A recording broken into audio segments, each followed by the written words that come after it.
Hello everyone, स्वागत है आप सभी के एक बार फिर the exam point institute Indore में। आशा करता हूं आप सब बहुत अच्छे होंगे। तो मध्य प्रदेश के अंदर एक और बड़ी बड़ी भर्ती आपका इंतजार कर रही है। मध्य प्रदेश में जो ये भर्तियों का सूखा पड़ा था वो अभी भरा नहीं है। ठीक है, भर्तियां लगातार निकल रही हैं आपके लिए। मध्य प्रदेश कर्मचारी चयन मंडल की तरफ से एक और बड़ी भर्ती आपके सामने है। ठीक है, तो स्टार्ट करते हैं आज का। ये भर्ती किसके लिए, क्या इसकी क्वालिफिकेशन है और कि कौन से लोग इसको फॉर्म को भर सकते हैं, क्या इसका सिलेबस होगा। ठीक है, सारी चीज डिटेल में समझते हैं। इससे पहले अगर आप इस चैनल पर पहली बार विजिट किए हैं तो आई होप आपने सब्सक्राइब कर लिया होगा। नहीं किया है तो कृपया इसे सब्सक्राइब कर लें ताकि आने वाली जो आगे की वीडियोज हैं उनको आप टाइम टाइम पर उनका नोटिफिकेशन आपको मिल पाए। स्टार्ट करते हैं। समूह 4 के अंतर्गत सबसे पहले किसकी भर्ती है? सहायक ग्रेड 3 की, स्टेनोटाइपिस्ट की, शीघ्र लेखक व अन्य पदों पर भर्ती है। बैकलॉग भी थी इसके अंदर सीटें, मतलब सीधी और दोनों बैकलॉग दोनों प्रकार की भर्ती है। ओके, इसका जो फॉर्म भरा जाएगा वो 6 मार्च से। ठीक है, 6 मार्च 2023 से। तो अभी बहुत टाइम है इसके अंदर, आप तैयारी बहुत अच्छी कर सकते हैं। ठीक है, एग्जाम कब स्टार्ट होगा? तो एग्जाम आप देख सकते हैं, एग्जाम की डेट तो बहुत आगे है। ठीक है, मतलब ये अगस्त के अंदर होगी। मामा तो बिल्कुल खुश हो गए भैया आपके ऊपर। एक साल पहले ही मान लीजिए नोटिफिकेशन आपके सामने आ चुका है। ठीक है, 8 महीने पहले ही नोटिफिकेशन आपको दे दिया गया है कि भैया 8 महीने बाद आपका एग्जाम होगा। इस तारीख को 5/8 से स्टार्ट है। तैयारी पे कमर कस लीजिए। ठीक है, तो 5/8 से आपका एग्जाम होगा। संविदा पदों सीधी संविदा पदों के लिए दोनों प्रकार की भर्तियां इसके अंदर है। फीस आपके सामने है, 500 रुपये जनरल के लिए, 250 रुपये अन्य कैटेगरीज के लिए। ठीक है, इसके बाद अगर बात करते हैं आगे, जो परीक्षाओं का समय है वही समय आपको दिया 7 से 8 बजे, और दोपहर में 1 से 2 बजे रिपोर्टिंग टाइम है। एग्जाम डेट आपका कितने घंटे का होगा? ठीक है, तो आपका जो एग्जाम होगा 2 घंटे का होगा, 9 से 11 बजे तक शिफ्ट में, और 3 से 5 बजे तक 2 घंटे का आपका पेपर है। ठीक है, इसके बाद अगर मैं इसके एग्जाम पैटर्न की बात करता हूँ, ठीक है, तो एग्जाम पैटर्न आपको नीचे दिया गया होगा। इसको अगर आप इसको डिटेल में पढ़ना चाहते हैं ना, तो इस वीडियो के नीचे एक टेलीग्राम ग्रुप का लिंक था एग्जाम पॉइंट का, उसको ज्वाइन कर लीजिएगा। मैं ये पूरा रूल बुक उसमें डाल दूंगा, तो बैठ करके आराम से आप पढ़ सकते हो। ठीक है, तो ये आपका समूह 4 की जो भर्ती है। ठीक है, समूह 4 के अंतर्गत आपका जो पेपर होगा, ठीक है, जितनी समूह 4 की भर्ती है उनका जो पेपर होगा आपका 100 नंबर का पेपर होगा। और वही जो आपके बेसिक आते हैं ना व्यापम के अंदर, जो आपने पढ़ा है, सामान्य ज्ञान है, ये दोनों इसके अंदर एमपी जी के भी कवर होता है, इंडिया जी के भी होता है। समान हिंदी आपका, समान अंग्रेजी, समान गणित, समान कंप्यूटर और समान अभिरुचि, 100 नंबर का आपका पेपर होगा। 2 घंटे का आपके पास टाइम होगा। ये सिलेबस हो गया इसका। अब इसमें योग्यता क्या क्या है? तो योग्यता आप देख सकते हैं।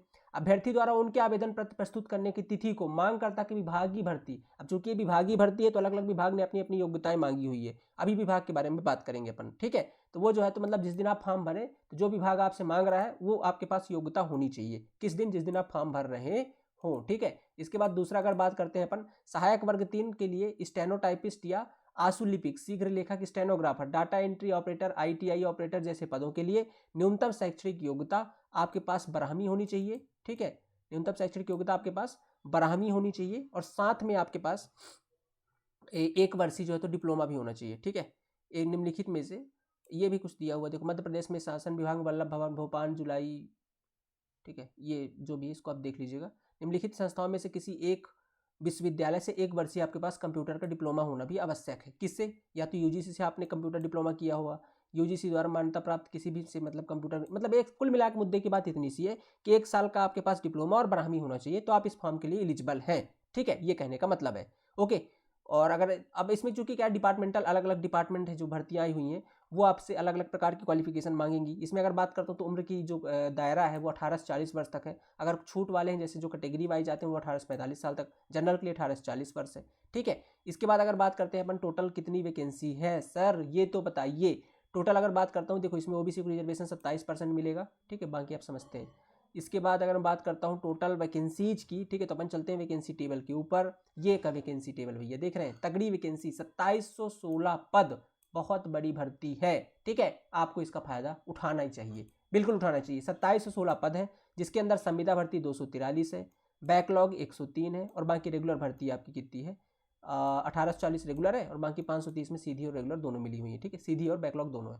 तो ये कुल मिलाकर के 2716 पद है। ठीक है, इसके अंदर अलग अलग डिपार्टमेंट के अंदर है। सबसे ज़्यादा भर्ती आपके सहायक वर्ग 3 की है, जिसमें कार्यालय सहायक है, डाटा एंट्री ऑपरेटर है, कंप्यूटर ऑपरेटर है, और लिपिक कोडिंग है। इसके अंदर क्या मांग गया है? 12th प्लस आईटीआई 1 साल का हो कंप्यूटर कोपा में, या तो 1 साल का कोई कंप्यूटर डिप्लोमा यूजीसी वगैरह से किया हुआ, तो आप भर सकते हैं। सबके लिए मौका है यार, जिन्होंने भी 12th के बाद 1 साल का कुछ भी डीसीए भी किया हुआ है, या 1 साल का कुछ भी आईटीआई कोपा से किया हुआ है, उन सब के लिए बहुत अच्छी मौका है ये। अगर स्टेनो वगैरह किया तो और अच्छी बात है। स्टेनो के लिए सेपरेट पोस्ट है, स्टेनो के लिए 153 पोस्ट है, बाकी 1782 पद केवल और केवल इनके लिए, कंप्यूटर ऑपरेटर वगैरह के लिए है। स्टेनो टाइपिस्ट आशुलिपिक के लिए 293 पद हैं। उद्यान पर्यवेक्षक के लिए 7 पद हैं। आउटरीच कार्यकर्ता 75 पोस्ट हैं। तो ऐसे करके आप देख सकते हैं बहुत सारे डिपार्टमेंट के अंदर वैकेंसी निकली है। 18 डिपार्टमेंट के अंदर है। सहायक राजस्व निरीक्षक के अंदर 81 पोस्ट है। लेखापाल के अंदर 16 है।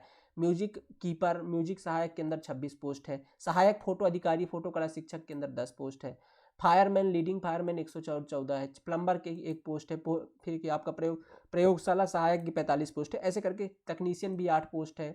ठीक है, तो आप देख सकते हैं ऐसे करके टोटल अलग अलग डिपार्टमेंट के अंदर 18 विभागों में भर्तियां आई हुई हैं। ठीक है, टोटल पद कितने 2716 पोस्ट है। अब इनके अंदर आप देख सकते हैं कि अलग अलग बहुत सारे डिपार्टमेंट है। ये तो क्या हुआ आपका टोटल पदों की संख्या है कि इस पद पर सिलेक्शन होना है। अब ये कौन से डिपार्टमेंट के अंदर होंगे? डिपार्टमेंट बहुत ज़्यादा है। किस डिपार्टमेंट में कितनी भर्ती है? जैसे मध्य प्रदेश समान प्रशासन विभाग भोपाल के अंदर, इसके अंदर देखेंगे तो ग्रेड 3 की भर्ती है। स्टेनोटाइपिस्ट है, शीघ्र लेखक है, सहायक ग्रेड है, स्टेनोटाइपिस्ट है।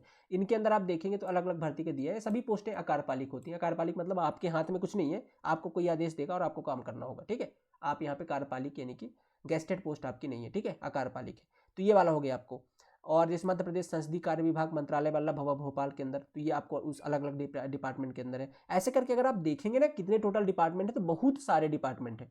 ठीक है, अब आपका जो मनचाहा डिपार्टमेंट हो जिसमें वैकेंसी ज़्यादा हो, आप जिसको प्रेफर करते हो उसमें आप भर सकते हैं। लगभग ये, ठीक है मैं दिखा देता हूँ आपको, 114, ठीक है 114, ठीक है 114 डिपार्टमेंट है जिनके अंदर टोटल भर्तियां आई हुई हैं। 2716 पद, इस तरीके से इनका वर्गीकरण है। ठीक है, अब इसके बाद बात करते हैं यहाँ पास आप हर विभाग में क्या क्वालिफिकेशन उन्होंने मांगी हुई है। ग्रेड पे आप देख सकते हैं 1900, ठीक 1900 ग्रेड पे 19,500 से लेकर 62,500 तक आपकी सैलरी बनेगी। ये आपका किसके लिए है? ये पोस्ट है आपका कार्यालय समान प्रशासन विभाग के अंदर सहायक ग्रेड 3 की भर्ती है। टोटल 37 पद है। इसके अंदर क्वालिफिकेशन ने 10th + 2 मांगा है। किसी मान्यता प्राप्त से 1 वर्षीय का कंप्यूटर डिप्लोमा मांगा है। मध्य प्रदेश शासन विभाग में प्रौद्योगिकी आयोजित कंप्यूटर दक्षता प्रमाणीकरण सीपीसीटी, अच्छा सीपीसीटी आपके पास उत्तीर्ण होना चाहिए। सीपीसीटी मांगा हुआ है इसने। ठीक है, तो सीपीसीटी और 1 साल का आपके पास कंप्यूटर डिप्लोमा, ठीक है, ये आप भर सकते हैं। तो इस तरीके से आप इसको पढ़िएगा। आप जिस भी पद के लिए एलिजिबल है ना, क्योंकि नोटिफिकेशन बहुत बड़ा है, लगभग 150-200 पेज का है। ठीक है, आप देख सकते हैं। तो इतना बड़ा नोटिफिकेशन हम आपको पढ़ाएंगे तो बहुत टाइम निकल जाएगा। अब मैं आपको बस इतना कह सकता हूँ कि इस वीडियो के नीचे एक टेलीग्राम ग्रुप का लिंक है द एग्जाम पॉइंट, उसको ज्वाइन कर लीजिए। वहाँ पर मैं इसे अपलोड कर देता हूँ। ठीक है, तो आराम से पढ़िएगा। ये बहुत बड़ा मौका है। जो लोग अभी कंप्यूटर किए हुए हैं और 12th के बाद उन्होंने सिर्फ कंप्यूटर ही किया है और अब सीपीसीटी वगैरह कर लिया है, कुछ में सीपीसीटी मांगा है, कुछ में नहीं भी मांगा है।